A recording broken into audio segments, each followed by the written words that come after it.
Yeah, Deborah, I have pushed the live stream.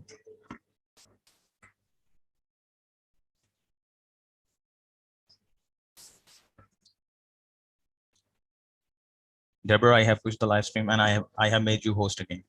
Now you can make me co-host.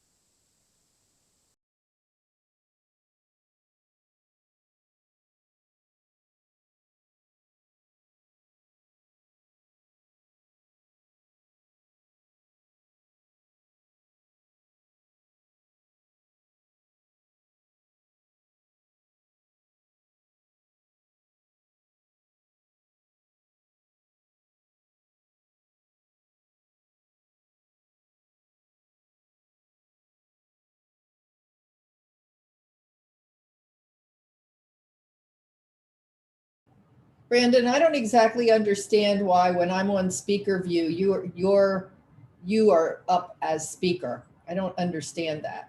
I have to go onto gallery in order to see myself. You have to see yourself. I have to put it on gallery view to see myself as speaker. I don't understand why you are as primary speaker there. You can pin yourself. Then you'll be the primary speaker. I can what? You can pin yourself. You can go to gallery view and then you can pin yourself. So then you will be the primary host. Can you put that in the chat for me so I can check that out and do it properly? Hi, Carol Sue. Hey there, how are you? I'm well. Happy Derby Day. Happy Derby Day to you. You look so nice today. Why, thank you. I had to get dressed up for the Derby. Are you wearing your hat? No, I just came back from grocery shopping. I'm in my pajamas. That's good. Hey, Diane. Good to see you back. Yeah, I've been busy with online certification. I'm a municipal clerk. Oh, yeah. Of the retired variety, but I'm continuing my education to keep my clerk certification, and also an election inspector, and getting ready for the election next week. There's a lot of busy time. I applaud you for doing all of that. Thank you for your service. Well, thank you. I enjoy people, and it's a great way to stay connected. Yes, sure is. Thank Sure you. Gearing up for elections here too. I'm a campaign chair for a local person who's running for Board of Supervisors. So it's been a busy time. Very interesting. The election law continues to change every time you turn around. Sure does. That is true. Hi, Alberta. Hi there, Deb. Hey, Deb, I just thought I'd come and see what hats people are wearing. Yeah, Very nice. see some hats on heads today. So if I can get you to run and find, there you go. We got a Derby hat.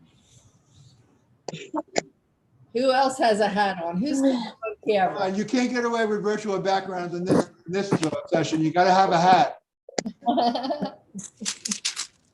I don't do hats, sorry. That's okay. I'm too short. Pretty background there. That'll I'm work. short on one end. I brought my horse, Deb. Oh, Shirley, great idea. Is that truly, that is your horse? That's my dad's horse. Oh my gosh. He was on the ranch and he had, well, just a couple of horses. But what was I going to tell you? Now I lost my thought. Horse. About the Derby. About the I'll Derby. think of it. I'll think of it. I have some-timers, you know. Yeah. Sometimes I remember things. Hey, you know what? I suffer from the same. Thankfully, we help each other out with those times. That's right. I've been the beneficiary of that more than once. Hello, Beverly.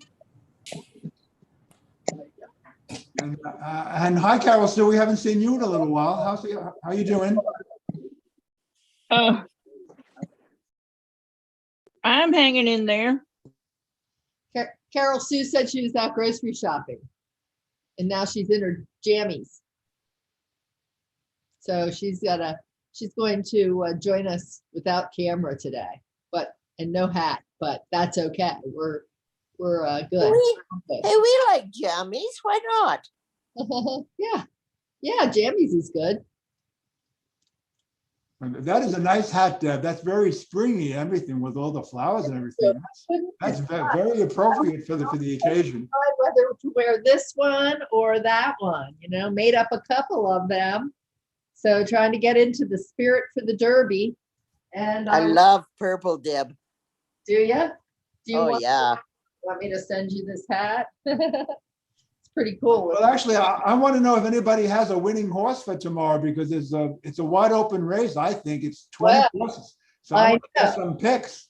Norman, you're going to have to stay on because we're going to talk about that leaderboard. And I was up on my walk today and I was listening to the latest. So we'll have to share and compare some notes. That'll be fun. Well, I know who the favorite is, but the favorite only wins 1/3 of the time in general. So I want to look for value. I want to find someone else to play. Me too. And I love hearing the stories and looking for the underdog. And what I'm learning here, well, we'll talk about that. Let's get started. Okay. Okay, so we are going to really have some fun today, I think. If I can.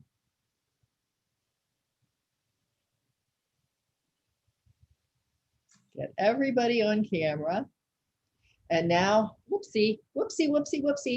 Oh, you're not supposed to see that. Stop share. I was running down through. I had everything set up and I went back to check something and whoopsie. Okay, so here we go. Now you should see that. And is there anybody who's new here today? I don't think so. Beverly is the only person that I'm not sure because there's no last name would be new joining. Hi, Beverly. You want to unmute yourself and just kind of weigh in a little bit? Say where you're from. From Florida. Okay, and have you been in any of my sessions before? No. Okay, well, welcome. We're really glad that you're here today, and I hope this will be the first of many of the classes. Have you been to Get Set Up before? Many classes. Okay, perfect. Then you know the way we operate here. So we always look to see if there's new folks, and I certainly want to know if there's somebody new coming to one of my classes because I want to welcome you specially and invite you to join me for many more. And these nice folks have all been to many of my classes and they're really a fun group. So feel free to just be part of the group and chime in anytime that you want. Don't be shy. Thank you. Mm-hmm. Well, since you do not know me and you haven't been here before, my background is such that I live in York, Pennsylvania. And so I'm coming from the East Coast today, getting excited about the Derby. My background's in business, learning and development, training, coaching. That was the kind of thing I did all of my career. And so now I get to do fun things around cooking. So I translate those skills into these classes. And I'm an organic gardener. I like to cook healthy food with some exceptions like today. There's some things that are sometimes holidays and events trump healthy. So anyway, that's what I enjoy doing, and these classes are a lot of fun. I think that you all know the drill. You've been here many times about participating, and you know that it's really helpful when you're on your camera. We can see each other. I think it adds to the energy of the class a lot. And when we have smaller size classes, it's really nice when you just unmute yourself and talk whenever you would like. Sometimes we talk over each other. If we do, then I'll just stop and call on somebody and try to get that in hand. As we get larger groups, sometimes we manage that a little differently. But you can also use the chat. And we'll have Brandon here, who is our TA support, and he'll be checking the chat to see if there's anything in there that we should be talking about. So if you have questions or want to make comments, Brandon will unmute himself and bring that to our attention. So thanks a lot for that, Brandon. We're glad to have you here. And I think Thank most you so of you much. probably know Norman. No, Norman. And Norman, you just came to talk about the Derby. Have fun learning about the Derby and Yeah, share. I just thought I'd hang in for a little bit, just because I like talking about the Derby. So Okay, very cool. Well, we'll get to that because it's fun to talk about it now that it's the day beforehand and we know that the field's pretty much settled. There's Ms. Young. So welcome to you, Ms. Young 7. And hi, Grisha. Glad to have you back. I hope your dog is improving. No, she's very sick. I have to take her for an ultrasound. So that's why I try to stay off camera. I never know when I'm going to have to leave. But thank you, Deb, for asking. Yes, I'm very sorry to hear that. I know that's been a worry. Yeah, thank you, Deb. Well, I Thank you. called you today. Thank you. Yes, of course. So we are live streaming this event. So welcome to all of you out there in live stream land, and we're glad that you're there. We'd love it if you came here. So feel free to register for a class and come in and join in these conversations because we have a lot of fun and we share a lot of good ideas. I want to just bring this to your attention. Sometimes I wrap up with this, but I think it makes sense to tell you that at the end of this session, I'm going to send an email with all the wonderful Kentucky Derby recipes that I'm going to share with you today, as well as some information about the race that you might find helpful for the day tomorrow. How many of you are actually going to watch the race? You think you will? Yeah. Yes. Okay. Yeah. So this is exciting. And I think that after you see and listen to some of the things I send you, you'll get even more excited about it. So you'll get those in the class notes where you'll also have the ability to pass on information about any class to your friends. Now this one's going to go away after today, but in any class that you're in, you can share with friends. And we love that that grows our community. You can also view our schedule and provide feedback right from the email. These are live links. And so it makes it super easy for you to provide that feedback, to get into your next class and invite friends. When you do go into register for a class, there will be this click here button. And if you feel like you'd like to invite some friends, it's a great place to have a reunion or bring your like-minded friends to come together when you can't get together in person. So you can do that through Facebook or WhatsApp or email. I just wanted to point out a couple of other classes that are coming up. I like to get outside of the genre of cooking and just prompt you with some other ideas that might be of interest. Although I did put sourdough bread baking on here because I think Bob does a great job with that class. And it's today at 11 o'clock this morning in California time, 2 o'clock Eastern time.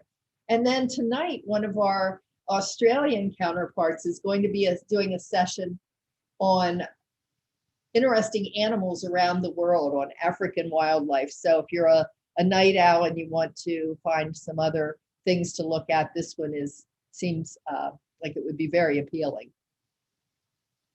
You know about hosting an interest group. If you are interested in that at all, Norman is a great person to contact for that or to be an ambassador for Get Set Up.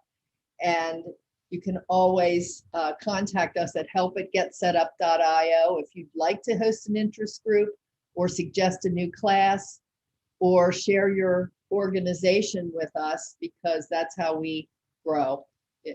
YMCAs, community groups, area agencies on aging, etc.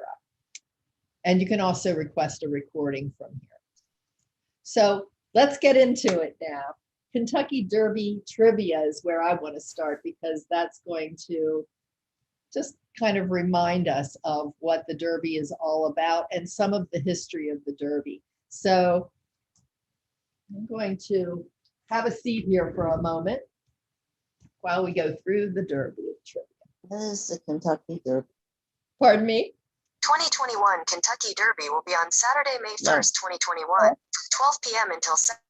I'm going to mute that I'm going to, if you're off your microphone after you're done talking, I may mute you just to keep background noise down. So that's what I just did there, Beverly, but feel free to come back on.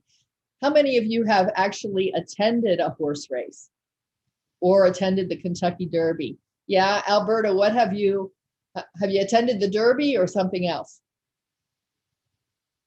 Well, I'm from the Chicago area, and there are a couple tracks, and I try not to get too involved because sorry to say, my father was, he liked to bet on the horses, and my mother always said that the reason they never had a house before they did was because of the ponies spending too much.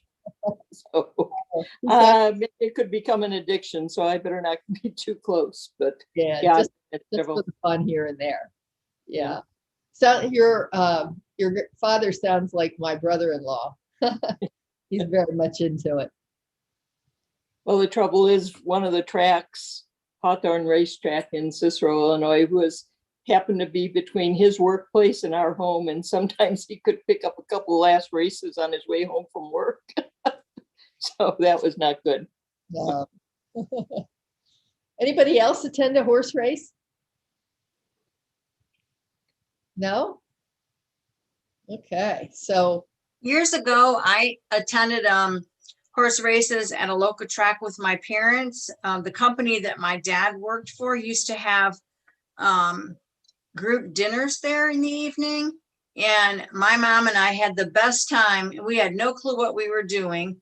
And this carried on to an international cruise that I went on one time, where they have those virtual horse races out on deck. And I bet the horse number one to win, place, and show, which they told me was never heard of. And I ended up winning over $700. I had no clue what I was doing. So I had to get a safety deposit box on the ship to put the money. So that's kind of a fun story. How exciting is that to win like that?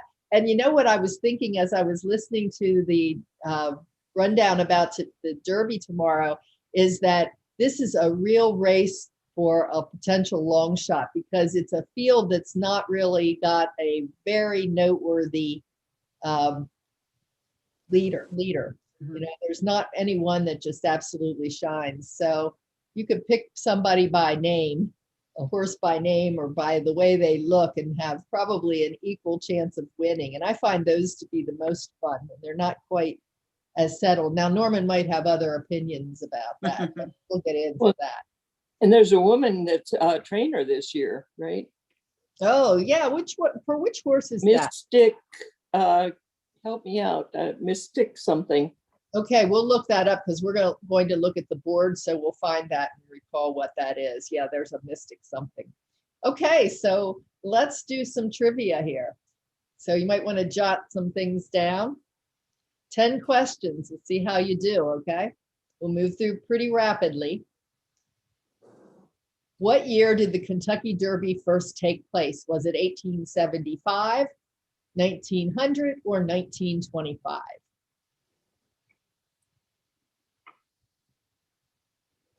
In which Kentucky city is the Kentucky Derby run? Is it Lexington, Bardstown, Louisville, or Bowling Green?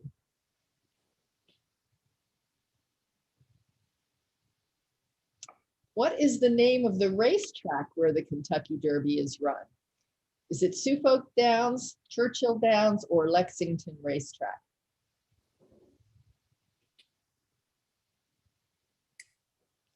And how long is the Kentucky Derby? Is it a mile and a quarter, a mile and an eighth, or a mile and a half?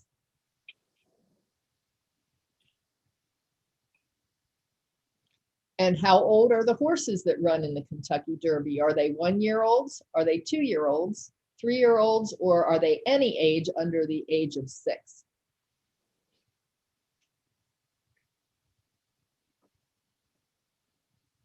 What horse holds the record for the fastest Derby time? Is it Justify, Seattle Slew, Secretariat, or Affirmed? How many fillies have won the Kentucky Derby in the 20th century? Has it been 6 or 3 or 2 or 1? So that would be from 1900 to 2000. A blanket of what type of flower is given to the winner? Is it lilies, daffodils, daisies, or roses? Which race is not a part of the Triple Crown? Is it the Kentucky Derby, the Belmont Stakes, or Kentucky Oaks?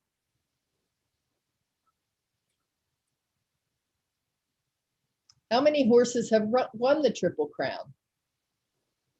2, 13, 7, or 19?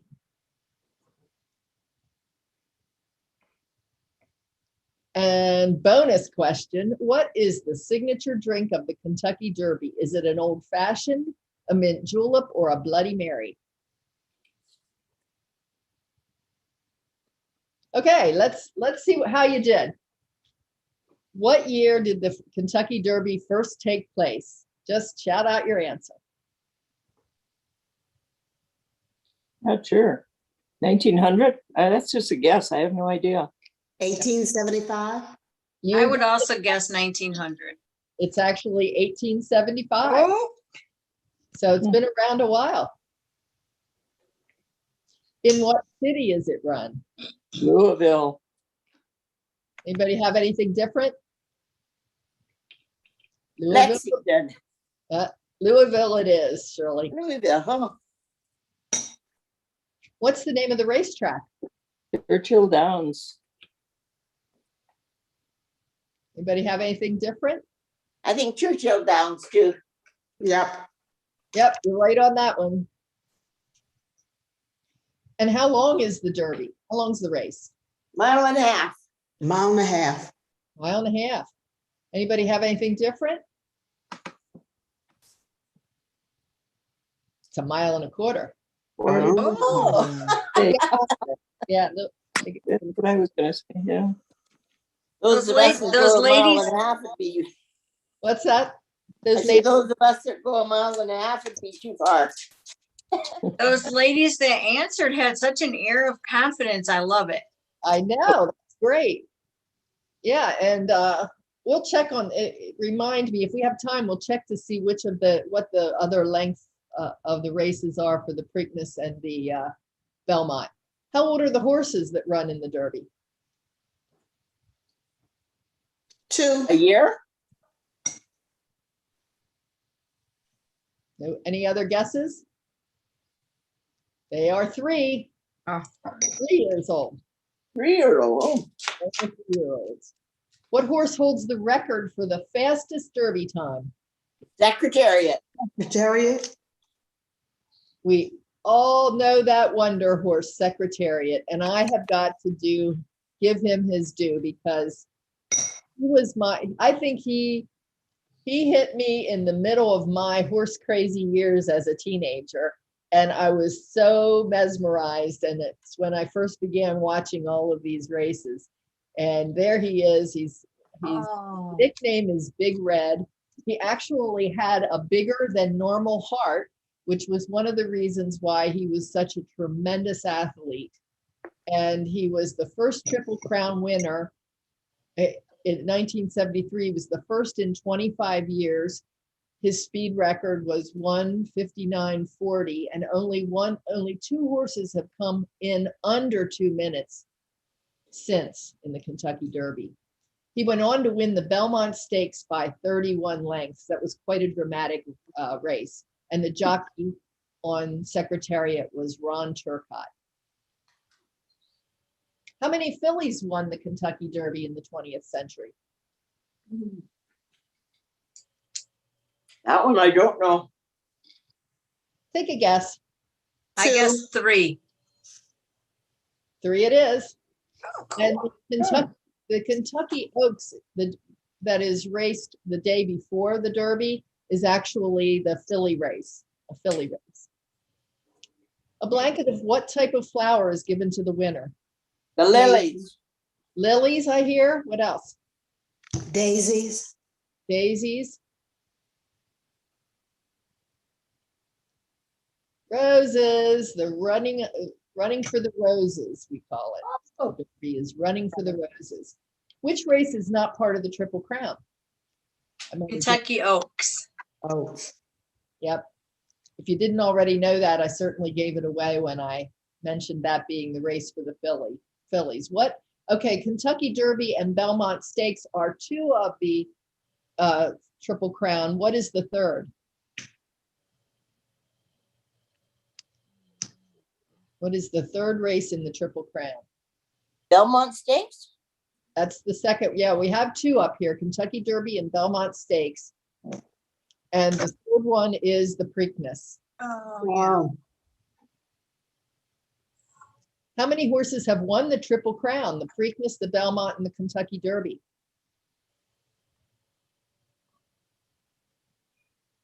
Guess 7. 7.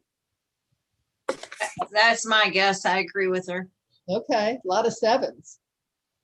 It was actually 13. Wow. So that may seem like a lot. Well, but think about how long it's been going on. But yeah, 13.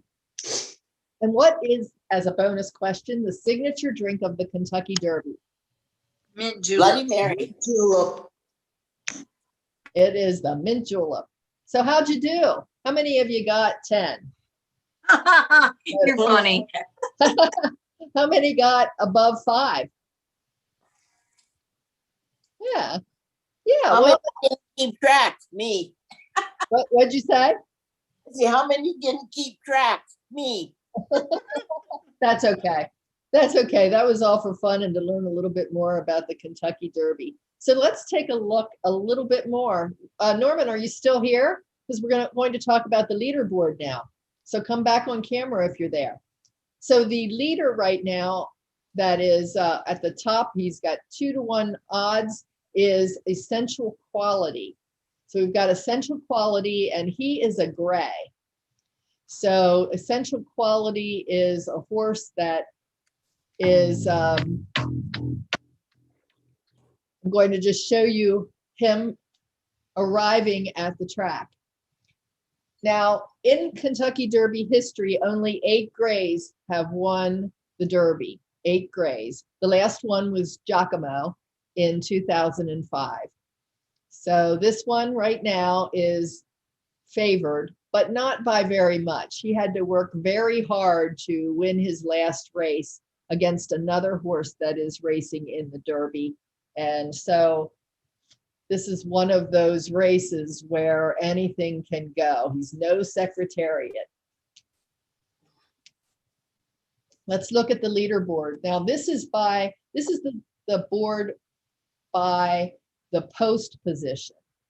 So in the number 1 post position, we have known agenda. And I'm just going to highlight a couple of these that I know something about. Known agenda has been coming along, but he was really mediocre. Hey, Sandra, great hat. Welcome. So Known Agenda has run not very noteworthy until earlier this year. The jockey recommended to the owner of this horse, and Norman, do you recall the owner's name of this horse? It's one of the famous ones. His last name starts with a B.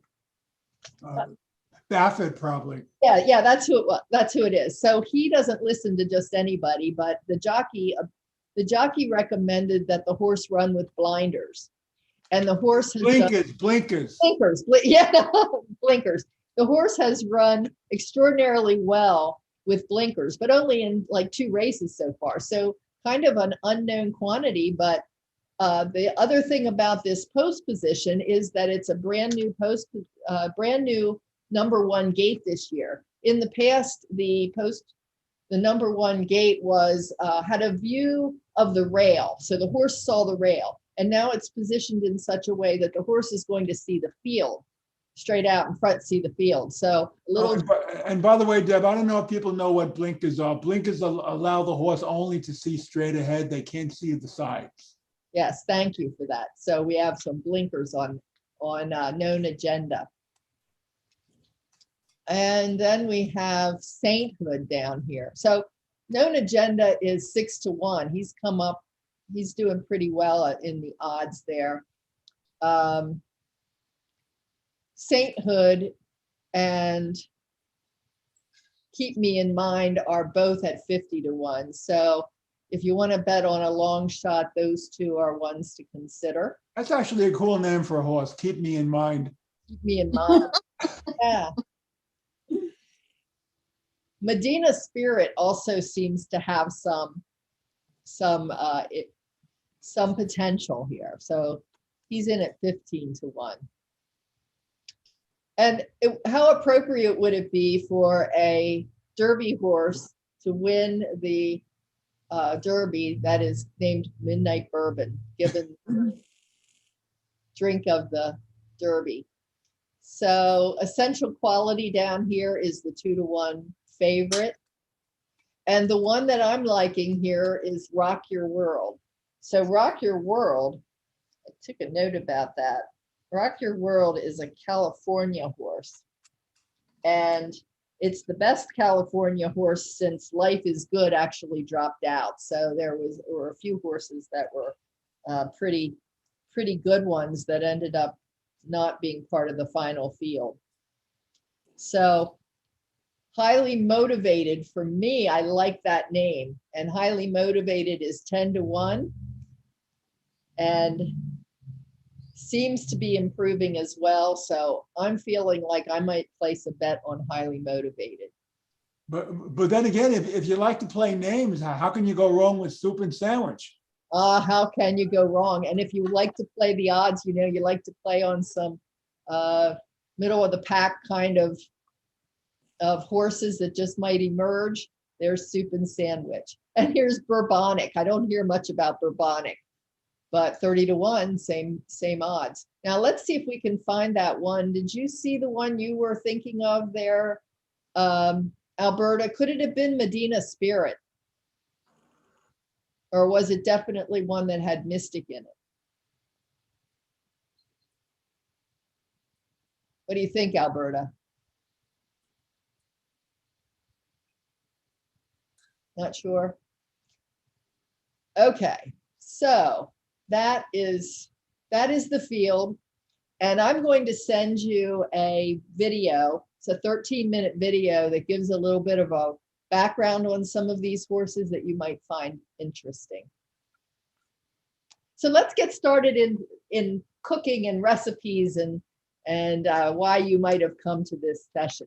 I put this together in case you wanted to do a small get together, or even just 1 or 2 people get together, do something a little traditional for Kentucky Derby evening.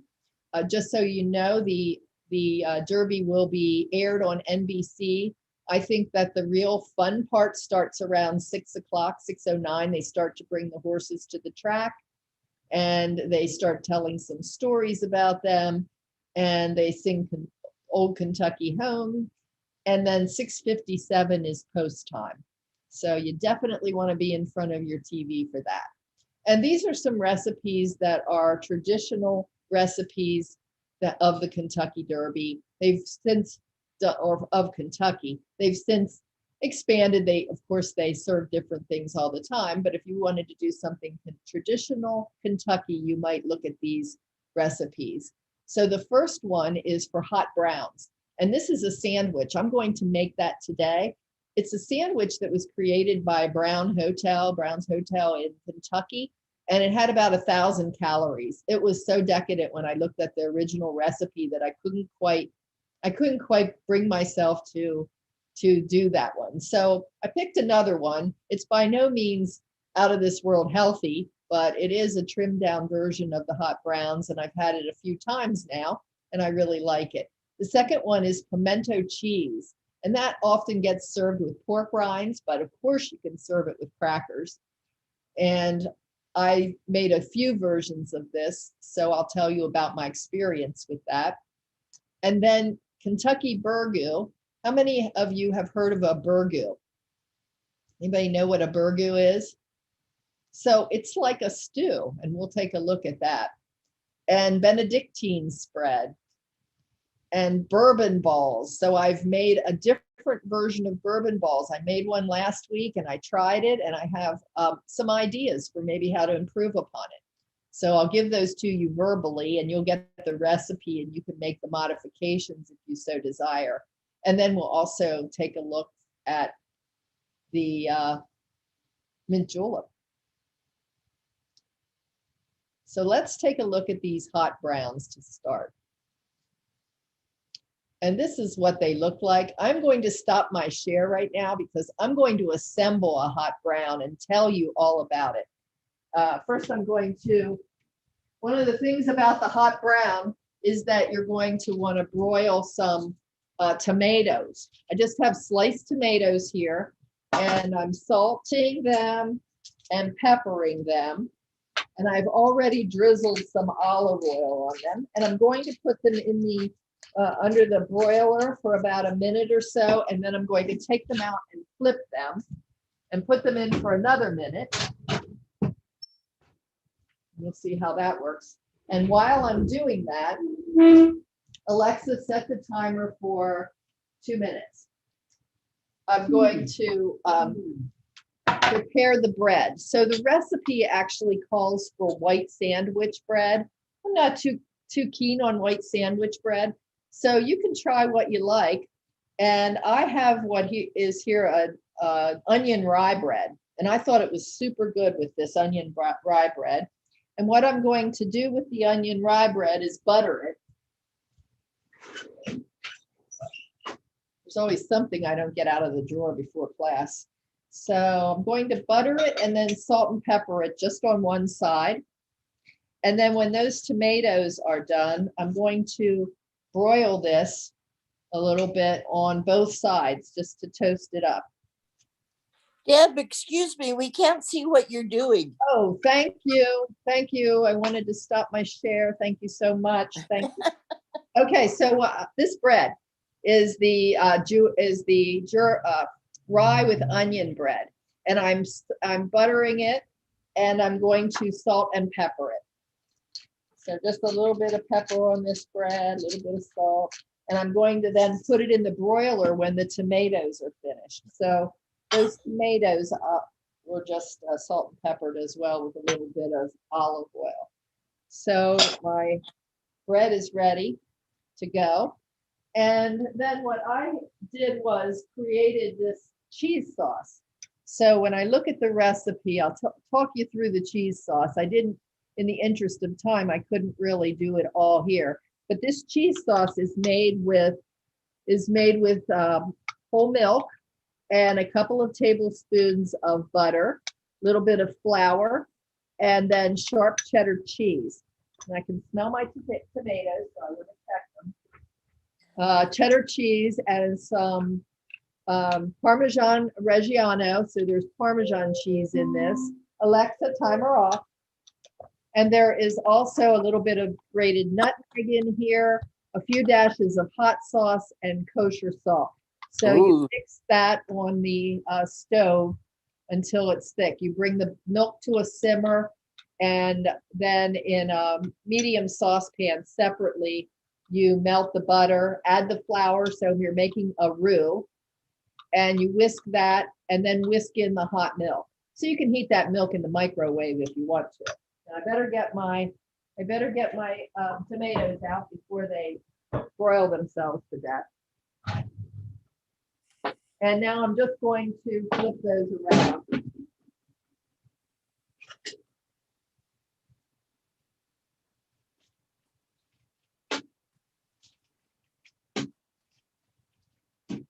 These are supposed to get charred.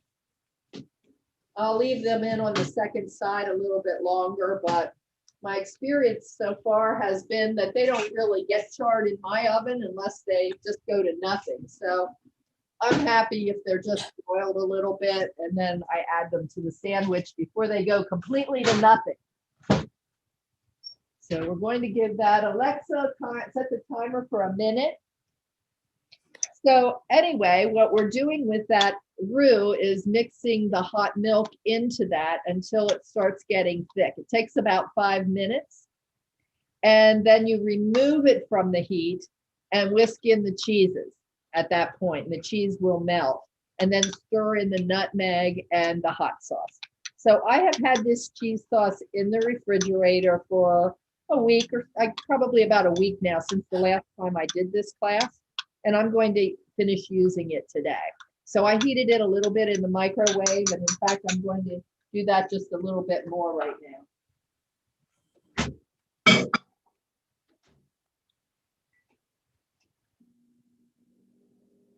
Now, the other thing that is going to happen with this is when I assemble it, I'm going to use some bacon to top it at the very end. And you can see that I've already cooked this bacon. I cooked this bacon a few days ago. So I was mentioning this the other day in class. If I have a pound of bacon, once I open it, because I store it in the freezer, then I get it out and I thaw it, and it all thaws at one time because I don't always break it down. So if I have a whole pound, I'll cook the whole pound, and then I can freeze some of that that's already cooked. I might refreeze it, or I just keep it this way in the refrigerator until I'm ready to use it. And then I pop it back into the microwave for 30 seconds to a minute just to reheat it. So I'm going to do that right now. Well, not right now, because I want it hot when I put my sandwich together. But I will be doing that.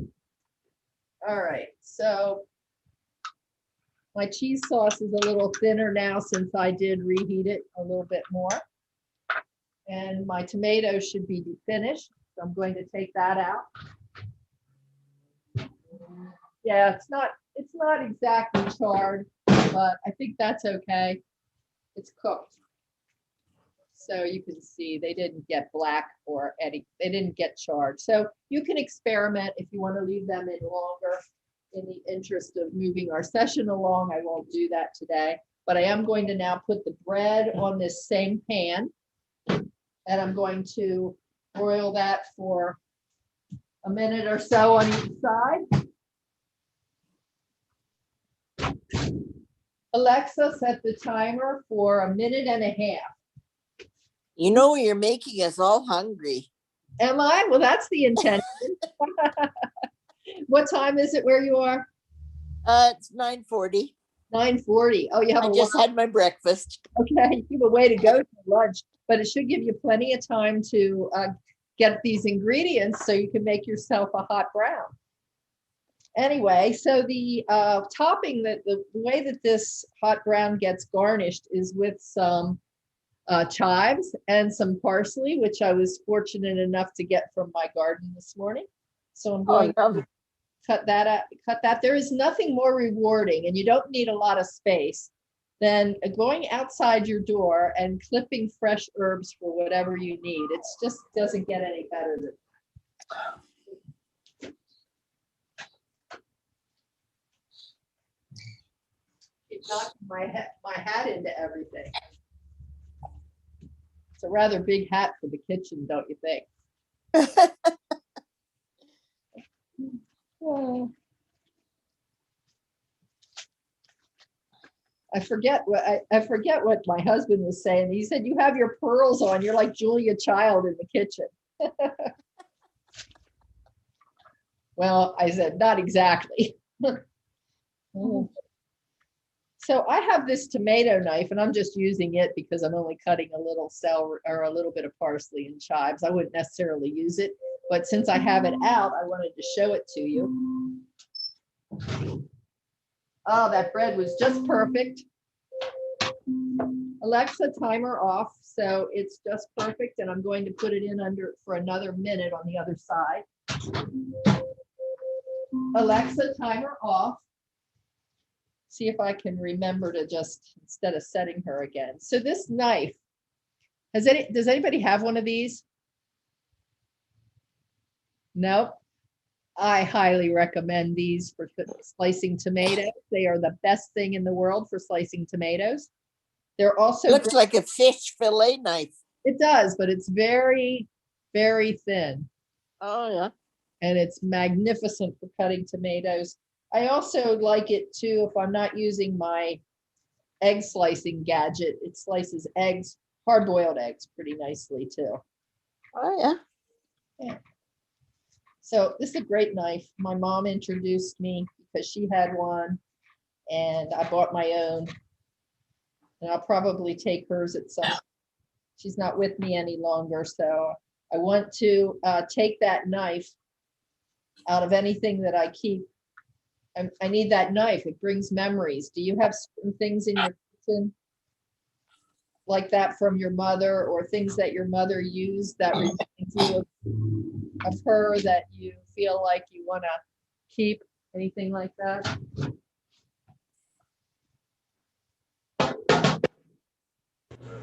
No, not yet, because she's still alive. So I usually get stuff from her now still. So Yeah, that's the kind of thing. I know, even funny how you think about those things after you lose someone, and what those things meant to you or what they symbolized that you I didn't. have my mother's little bride and groom ornament that she had on her wedding cake. Do you really? Oh, Yep. And then we've all used it down the family. oh, that's Everybody, even though they have another cake topping, they have grandma's or mom's ornament on their cake. that is a special thing. What a have the presence of mind even to do that and to keep using it like that. What a neat thing. I'm not that creative sometimes. It's not that thoughtful. My mother used to make wedding cakes for family and friends. And I have a lot of her cake decorating supplies. Me and my sister split them when we helped my dad clean the house out. And it just brings you to tears every time you use them. And I have to say, Sandra, you're very lucky to still have your mom. Amen. Amen. And that's true. It brings back a wealth of memory and yeah, tears and emotion. Yeah. So, Thank you. So right now what I'm doing is I'm going to top each one of these toasts. See if you can you see my board?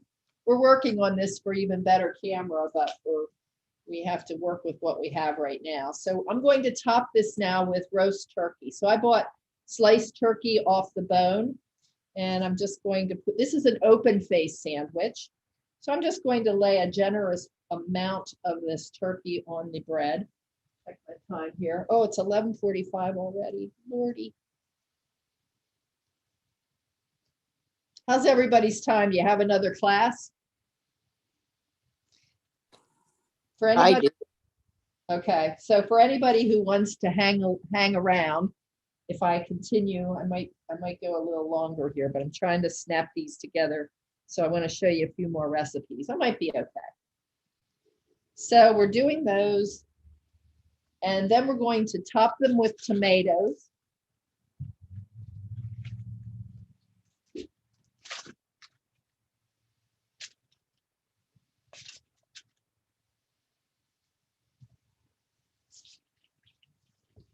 And then top them with some cheese sauce.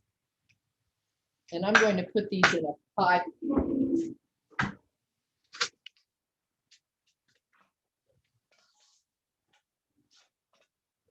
going to assemble these in a pie pan here because I'm going to put cheese sauce on, and that's going to start dripping down the sides.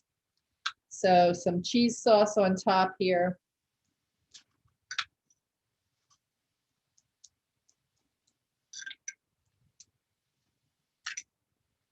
Little grind of salt and pepper. I'm going to pass on the salt. There's plenty of salt in there. And now some additional cheese because, well, you can't go wrong with more cheese.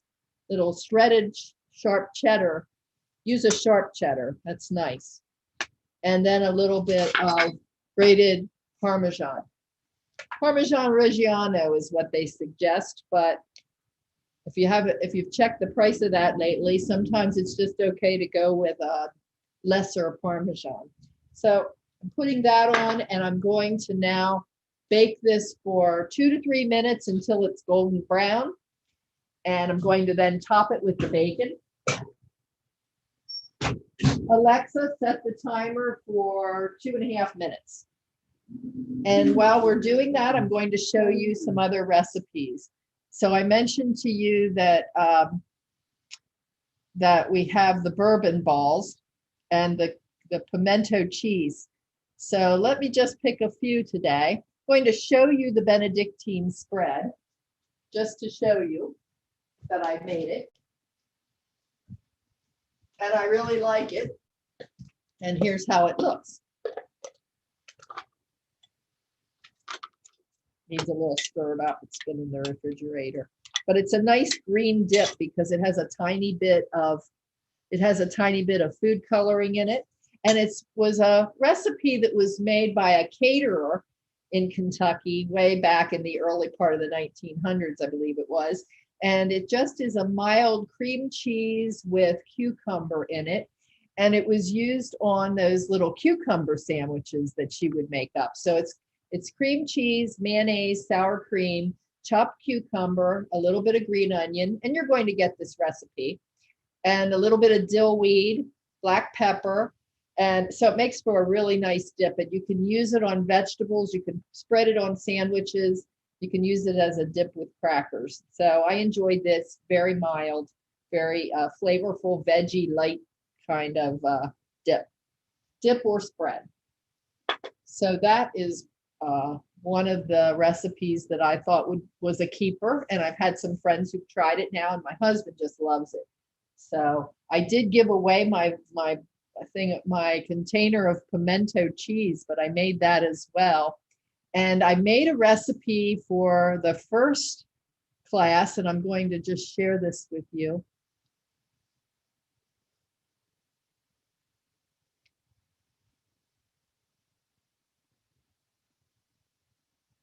I made this particular, another recipe for the first class, and I discovered that I didn't really care for it. So I did substitute a different recipe in addition, because I wanted you to have one that was more authentic, and then one that I thought I enjoyed that you might also enjoy. So the first one, I used shredded cheddar that comes in the pack.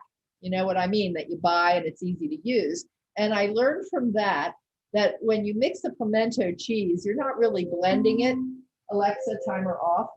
You're not really blending it in the food processor or anything. You're mixing it. And a cheese coming out of a pack like that does not mix very well because it's got other ingredients in it. So it just stays in those shreds. So if you're really wanting to make this in the authentic way and not blend it in a food processor so that it looks like this, use cheese that you shred off the block. It doesn't have anything else in it. So I like this recipe because it had cream cheese in it. The one that I made first did not have any cream cheese. It also had way more pimento. It had 12 ounces of pimento. So if you like a lot of pimento, you might prefer that. And you like a lot more shredded cheese. Those two combinations in that first recipe. If you like it a little more mild, like I do, I liked it with this cream cheese and the mayonnaise. So I want to show you real quickly this burgoo. We're not going to make it, and you'll see why in a moment, aside from the fact that it's getting late in the hour here. But a burgoo is a stew type thing, and it originates in Kentucky, where you would have to imagine years ago, there was a lot of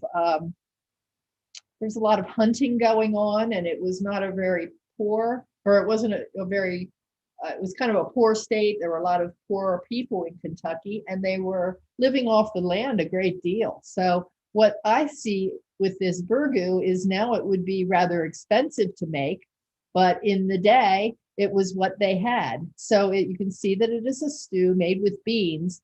But what makes it perhaps more expensive these days is that it's made with at least 3 meats. And ideally it's made with game, like venison, pheasant, squirrel, that sort of thing. So we had a lot of that when we hunted, right? Now we have to track it down, and it commands a premium price unless we have a hunter in our midst. And it uses typically lima beans or black-eyed peas and corn and potatoes. So I'll send that recipe along if you're interested in a nice hearty traditional Kentucky stew type dish. And then I want to just show you the bourbon balls because you can't have a Kentucky Derby party without bourbon balls. Now, I mixed these up.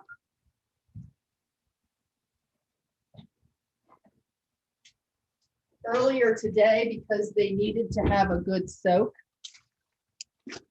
because they do have bourbon in them and they had to sit for a while. So this is my reusable wrap. It's bees wrap. Has anybody ever used it? It's very nice. We'll talk about it more someday. And this is my bourbon ball batter. Now let me tell you what's in the bourbon balls because I've made these a few times too. And they are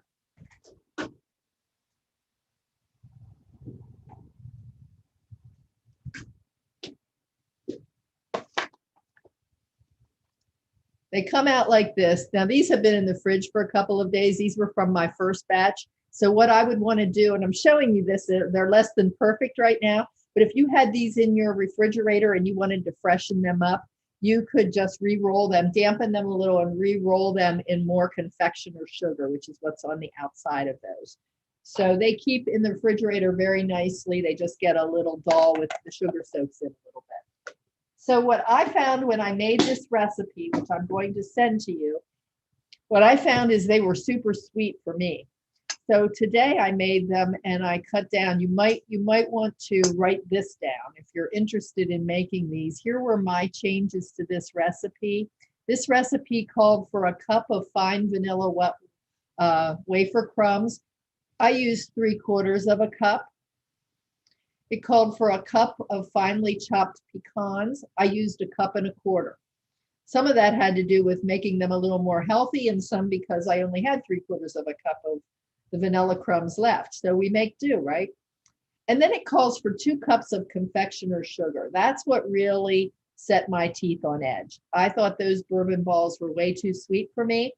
So I put in today a cup of, or a 1/2 cup of my Better Than Sugar, the sugar substitute that I use, but you could also use confectioners if you want. And then 2 tablespoons of unsweetened cocoa powder. I left that alone. And 1/4 cup of bourbon and 2 tablespoons of light corn syrup. I left all that alone. And I'm just going, I tasted this before I put it in the fridge. This is what I recommend you do. Because what you taste is what you're going to get. You can modify that accordingly. And then all you're going to do here is take these out, have a little bowl of water by your side in case you want to dip your fingers in so they don't stick. Roll them in a ball like this. They're no bake. And then just roll them in some powdered sugar. You can actually put a little cocoa in the powdered sugar if you want to have a little more chocolate flavor, but they are really nice and they stay in the refrigerator. They're a great little bite. And I feel better about eating this because it has more nuts and way less sugar. All right, I think my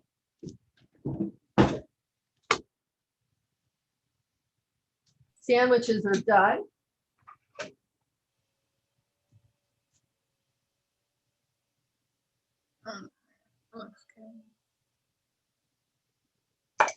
And I know my husband is just waiting to get in here till after class to have one of these.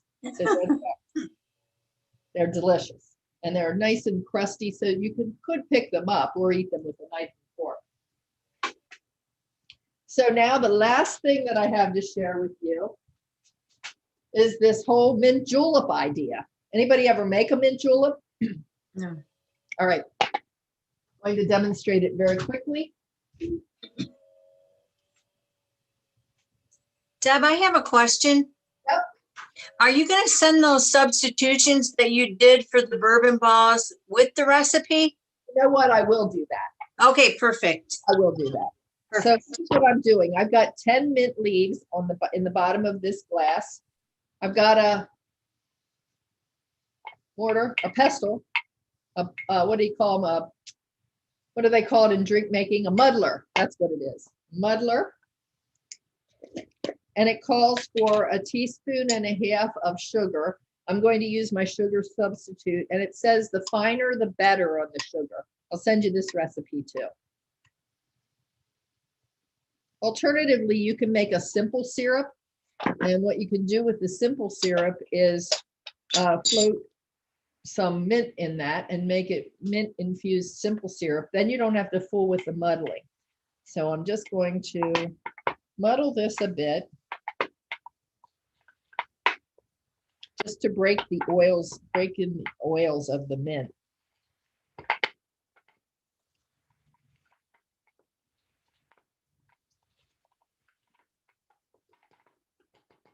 And then I'm going to put a splash of, you can use seltzer water, just a splash in here. And I'm going to now add ice in here up to 3/4 of the way. Can you see? Up to 3/4 of the glass. The ice.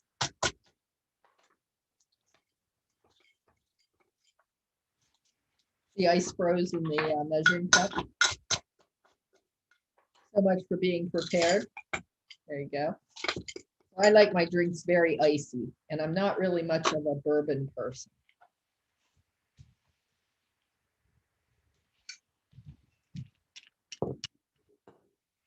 Now we're adding bourbon, and that's going to be a 2.5 ounces, but this is 2 ounces. So I'm cutting down on this by a lot, but you can add 2 if you want. I'm going to add 1. See how it tastes for me. Because again, I'm not a strong alcohol person, but I don't mind this at all if I can water it down a little bit. And now I'm going to put some more seltzer in there and give it a try. Some do not call for seltzer, but again, it's a nice way to make it refreshing. Put a sprig of mint in there and you have yourself a mint julep. And now I'm going to try this one because it's noon. It's pretty Deb, good. Yes. If you're making simple syrup, put your mint leaves in it and make a mint simple syrup. Exactly. Great for mojitos too. So on the same order, using rum, white rum. Great idea. You know, I had somebody suggest we do a class on simple cocktails. Would you guys like that? Sure. Simple cocktails like that. We can talk about your mojito recipe.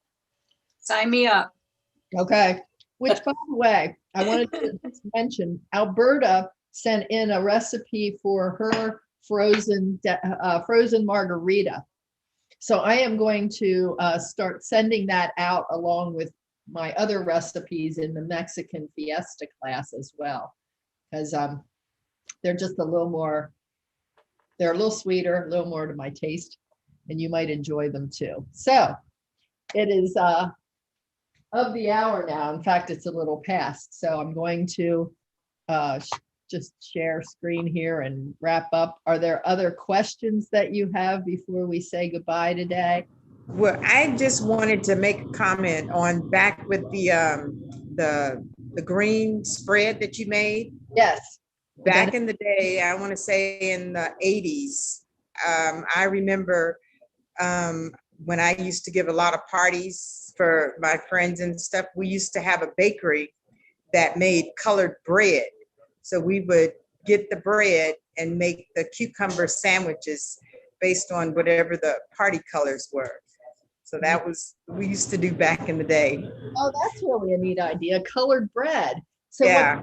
they just baked the bread with some food coloring in it and then had whatever the holiday. That's what I assume that's how they did it. That we ordered the bread and ordered the color we wanted and they made it.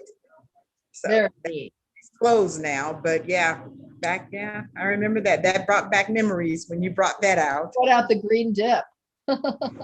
Well, you know, we didn't make it quite, we didn't make the dip green. We did it, I think it was, what I remember was cucumber, the Philadelphia cream cheese, And I don't know if we put a little sour cream or mayonnaise in it or what, but it was similar to that, but not quite the same thing, but that brought back memories. So all of that brought back memories. Now you can bring that back out, and that makes a perfect, you can do much with that over the summer, from making Yeah. sandwiches to serving it with vegetables.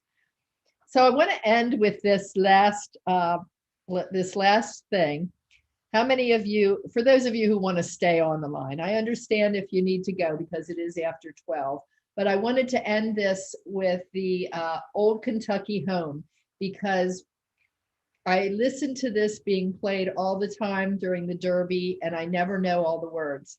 So this one plays it. You can sing along with it if you like, and you can read the words on the bottom, and I'll play it. But I also want to let you know that if it's time for you to leave, I'm grateful that you came. I hope you enjoyed this, and I will look forward to having you come back for another class in the future.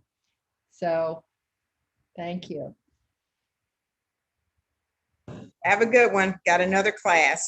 Okay, Sandra, you take care. Bye-bye.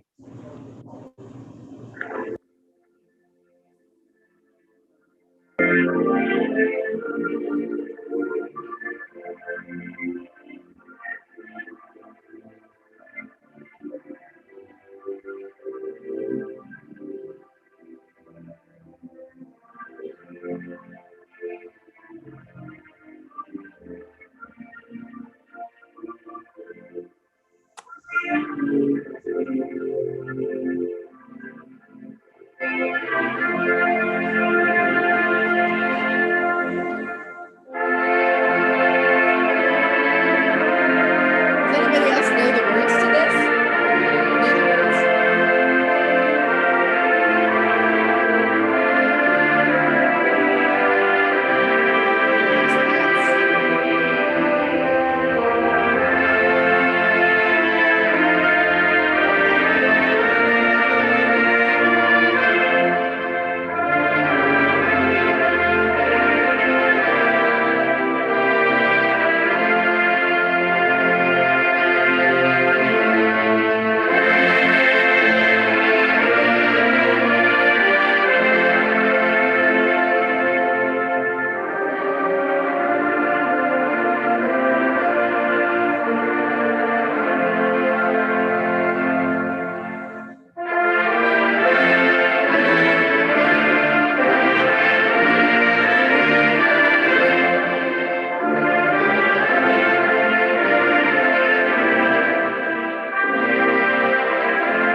So I hope that you are feeling excited about the Derby and enjoy watching, and I hope that your horse wins.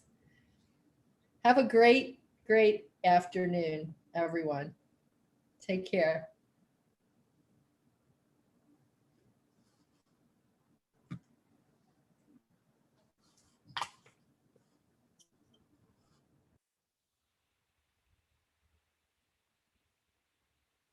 Thank you.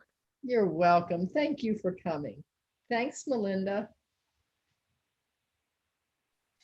Deborah, there's a comment from Grisha. She's saying thanks, Deborah. Tasty as usual. Enjoy your weekend. Lots of lasting memories of Derby days. Thank you. Thank you for that.